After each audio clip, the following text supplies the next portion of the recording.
বাংলাদেশে 275 run target দিছে অস্ট্রেলিয়ারে। আর Iran বাংলাদেশে বোলাররা কি ডিফেন্স করতে পারবে? ইরান ইনশাল্লাহ পারবে, কারণ মিরপুর স্টেডিয়াম হলো বাংলাদেশের বোলারদের রাজত্ব, এখানে কারো রাজত্ব চলে না।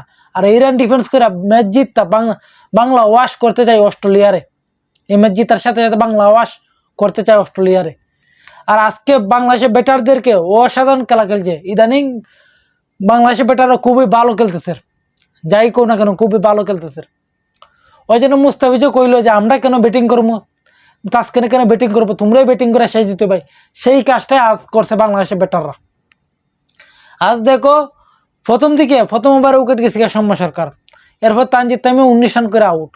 এরপরে নাজমুল হাসান শান্ত আর তোমার লিটন দাসে ভালো একটা পার্টনারশিপ হয়েছিল, ওয়ার পরে আবার খালাস আউট হয়ে গেছে গিয়া 50 বলে 24 রান করে নাজমুল হাসান শান্ত। এরপরে তাহিদ হৃদয় আর তোমার লিটন দাসে ভালো লেভেল একটা পার্টনারশিপ চলে। এর মধ্যে লিটন দাসে টেঙ্গে ক্রেম আছে, ক্রেমের কারণে 48 রানে খেলা মাঠ চাইরা যায়, 48 রানে খেলা।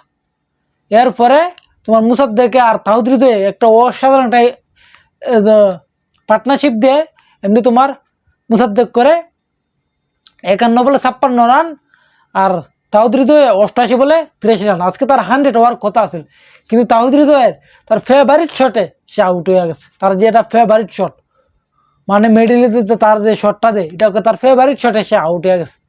আমি মুসাদ্দেকে খুব ভালো খেলছে, 51 বলে 56 রান। এরপরে তাহিদ হৃদয় আউট হওয়ার পরে মাহিদি আইসে বংশং শট দিয়ে আউট হয়ে গেছে। আবার লিটন দাস যে সময় আইসে আমি কইছি যে তার 50 দাও, কারণ লিটন দাসের Mirpur stadium ODI innings ODI ম্যাচও তার কোনো 50 নেই, তার কেরিয়ারে কোনো 50 নেই এই মিরপুর স্টেডিয়ামে।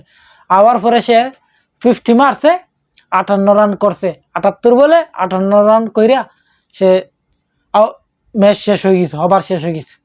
কিন্তু আজকে যদি লিটন দাস শেষ পর্যন্ত খেলতে পারতো, কিন্তু পুরা টাইম খেলতে পারতো, সে তার যদি ঠেঙ্গে ক্রেম নাই তো, তাহলে আজকে রান 300 যায়, 300। কিন্তু 300 আর হয়েছে না। 275 রান টার্গেট দিচ্ছে অস্ট্রেলিয়ার। আর ইরান ডিফেন্স করে বাংলাদেশকে জিততে পারবে, যে তার আশা আছে। দেখা যাক ম্যাচ শেষে বাংলা ওয়াশ করতে পারে কিনা অস্ট্রেলিয়ারে। বাংলাদেশ করার সম্ভাবনাটাই বেশি।